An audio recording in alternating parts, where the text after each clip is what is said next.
we'll be presenting everything we've learned and achieved thus far in the Administration and Management in Construction course. First off, here are the four phases we'll be presenting. Well, it's one of the course. We start by identifying the difference between administration and management. And administration can generally be done by an accountant. Doesn't need a lot, and it involves just organizing and directing resources to maximize business efficiency. However, when it comes to management, you need to have a vast knowledge of the materials you use and the procedures and the cost, as long as also the activities you'll be doing, and you need to cover more than the administration does. Therefore, it should always be considered an architect or an engineer to take this role. Then we take a look at the administration cycle. It consists of 6 phases: the planning, the organization, the direction, execution, monitoring, control, and evaluation, and then also the continuous improvement. To understand this, we created a company, in this case, Vital Design, with a mission and a vision. And the mission is why and why we did this. Who is it for? And the vision is what the company aspires to do, its vision towards the future. We use an organigram in order to understand everyone's role within the company. We created several roles: a CFO, a director of marketing, a director of innovation, a direction in human resources, and one in operations. This helps to understand in a visual guide who and why everyone should be working in what, and their general task services: design, remodeling, and consulting. This is what we present to our clients and makes the difference between us and other companies. Now we take a look at Unit 2. In Unit 2, we learned about the laws and regulations and governing bodies that affect our construction. First off, the alignment. It defines the limits of the land, where we can build, and how much of the land we can use, and it also gives an official number. Second, we look at the segregation. This is the separation of part of property from a new one that requires administrative licenses. The land usage, which tells us what kind of project we can build. In our case, sometimes it could be a business, land usage license, or a living one. The feasibility, the economical, legal, and environmental feasibility issued by the municipality of our governing bodies. And the construction license is authorized by the local governments. Then we look at the security protection. This is a body that tells us how safe our project is during and after the construction. The technical documentation, that is the blueprints, the sketches, the topographical and architectural planning, and the plot spaces that every area is using. Also, it gives us the COS and the CUS, and the key authorities, the municipality or city councils, in charge of the land use and construction licenses. In the technical criteria, as we saw, we take a look at the COS and the CUS as the calculation of densities based on the local regulations. This tells us how much we can build and how tall a building can be. We saw the basis of a contest and how everything that we've learned in Unit 2 applies. First off, the basics of the project. It tells us the specifications of what the client is asking and how we must mitigate everything. The scope specifications and the budget payment strategy, that is how much we're getting paid and how we're moving these payments. We take a look at the required documents, as we saw that everything is in line. The activities calendar will tell us when and where we need to be working, and the estimates of the percentage depending on the week. Take a look at phase 3. We start off by understanding the foundations of control and planning in construction. We use a critical path.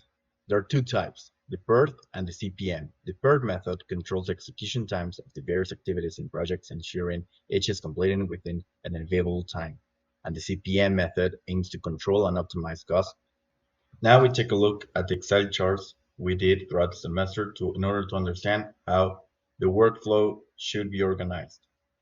In this scenario, we see the project progress control, the duration divided in 10 weeks, the budget we're given, and how we must divide also not only our work, but also the amount of weeks we work. In the weekly estimation with amortization of the advance payment, we see the amount estimation, the amount estimation with the advance payment, the amount paid, and plus the interest, in this case, the IDA. Scenario 1, the weekly estimate with advance amortization. Amount per task divided by the weeks, the approved amount, and the weekly disturbance paid. Here is the disturbance in weekly given to us in money amounts, the estimated amount with the paid amount, and the estimation with the advance payment. Here's the first graph. It's a visual representation of how everything is going and helps us to understand on another level how we are working. In this case, we see the amount that we're getting paid and the weeks we're supposed to be paying, we're supposed to be working, and we see how the graph is growing in a normal rate. Here's a better understanding and the visual representation of these graphs. In the scenario 2, we take the percentage estimation with amortization of advance payment and a 10% retention. Because things change and the amount of weeks have been increased, in this case, the graph is not as smooth as the last one, but in a staggered growth. This is the fourth stage of the construction management course. Now we are going to talk about the CMIC. The Mexican Chambers of Construction Industry is an organism that represents the construction business in Mexico. It was founded in 1953 with the idea of promoting professionalism in this area, promote good practice, and it helps shifting towards sustainability in the industry through teaching and representation. The CMIC has also created a series of manuals that function as a practical guidance to further promote efficiency and quality. We divide them in 5 subtopics, which are planning and administrating, control and supervision, norms and legal, technology and techniques, and professionalism and training. We also created our portfolio. Having a portfolio that showcases our works and compile our achievements can position ourselves to be noticed by clients and business owners. Publishing our portfolio to platforms like LinkedIn strengthens our connections with companies and individuals on our related areas in today's fast-paced, interconnected world. A professional portfolio should include several key elements to be effective. First, a professional introduction summarizing your education, interests, and goals. Then it's important to showcase relevant projects, highlighting the role you played in each one. An updated resume is essential. Finally, including certificates and achievements to support your experiences is also very important. Now, let's talk about cost calculation.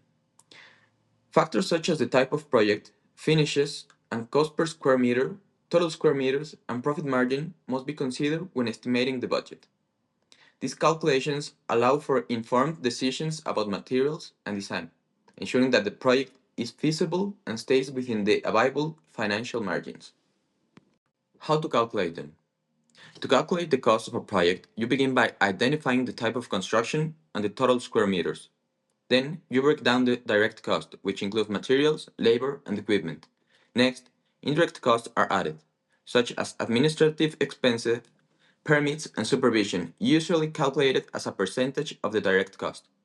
And finally, a profit margin is added to determine the selling price, ensuring a fair margin of profit. As a construction manager, learning how to calculate direct cost, indirect cost, profit margin, and selling price is essential to understanding how a percentage budget is structured. That's why, in these 2 scenarios, we calculated the missing elements of our total budget. In the first case, we are missing the direct cost. And in the second case, we are missing our indirect cost. Throughout the construction management course, we were able to take practice in real life more than once, with our visits to construction sites. For example, the time that we went to CATSA, which is a concrete factory where we were able to see how the mixture process and resistance tests were made by operators. We also went to Andesa Tower, which is going to be a residential top-notch building in Puebla, where we were able to see the construction of the foundation of the tower. And now our conclusions and recommendations of what we learned in the course.